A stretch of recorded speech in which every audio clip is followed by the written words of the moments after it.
This is Valley News Live at noon. We have breaking news just into our newsroom. A North Dakota man will spend 6 decades behind bars after being convicted of sexually abusing children.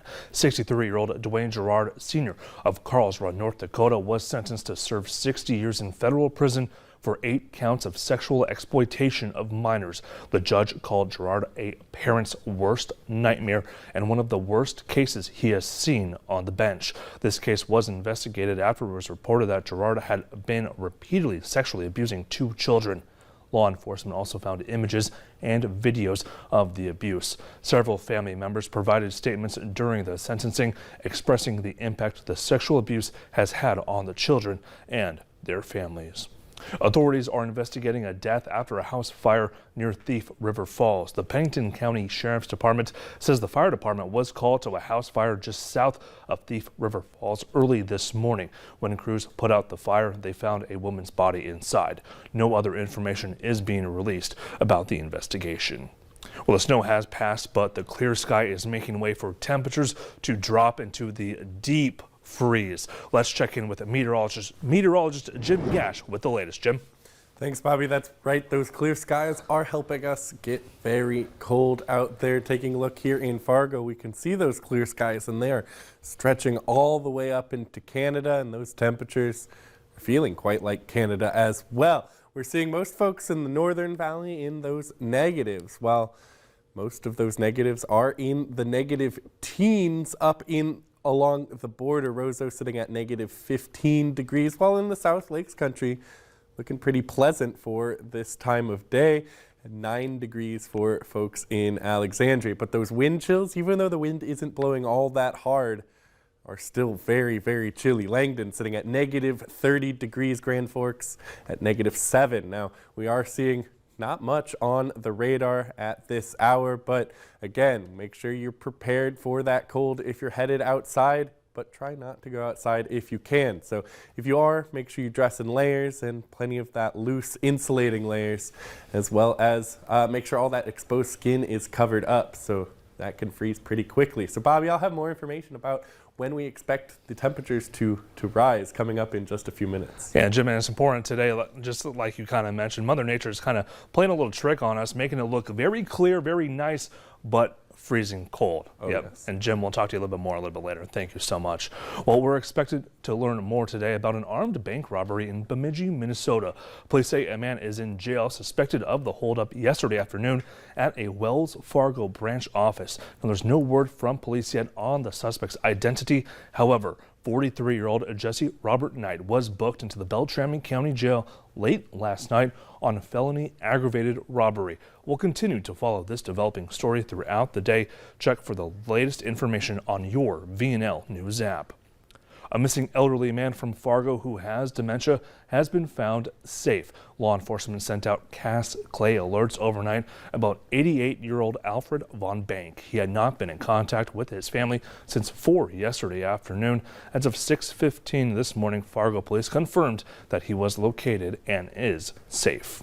And tonight on Valley News Live, crime and safety reporter Bailey Hurley talks with local law enforcement about the importance of these urgent community notifications and how to keep vulnerable adults and children in your life safe. A North Dakota man is seriously hurt and facing DUI charges after a rollover in Steele County. The Highway Patrol says a 29-year-old man from Laverne entered a ditch near the town of Hope just before midnight and was ejected as the pickup rolled. He is being treated in Fargo. The results were close, but Raphael Warnock has won the Georgia Senate runoff race against Republican Herschel Walker. Skylar Henry wraps up the big election day and what it means now for the Senate. The people have spoken. Senator Raphael Warnock celebrated his re-election with supporters after squeaking out a narrow victory over Republican challenger Herschel Walker. I don't want any of you to stop believing in America.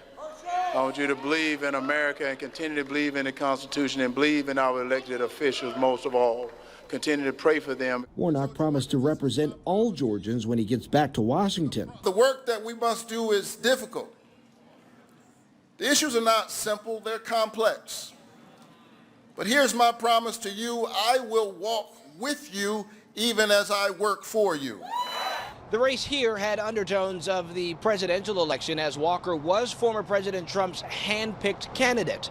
Additionally, Tuesday night's results show Georgia will remain competitive in the 2024 presidential election. Raphael Warnock, an amazing man who has now had 4 victories in 2 years in what was regarded as a red state. President Biden tweeted out a photo of his phone call to congratulate Warnock and added, "Georgia voters stood up for our democracy, rejected ultra-MAGA-ism, and most importantly, sent a good man back to the Senate." Skyler Henry, CBS News, Atlanta. And former President Donald Trump has already declared his candidacy for the White House, and President Biden says he intends to run again as well, setting up a potential rematch in 2024. Biden carried Georgia in 2020. Fargo attorney Max Schneider has been unanimously confirmed as the next U.S. attorney for North Dakota. He was nominated by President Biden in September. Schneider is the former state Senate Democratic minority leader and a graduate of UND and Georgetown Law School. Well, we're barely 4 months into the new school year, and officials say there have already been dozens of stop-arm violations across the Red River Valley on both sides of the river.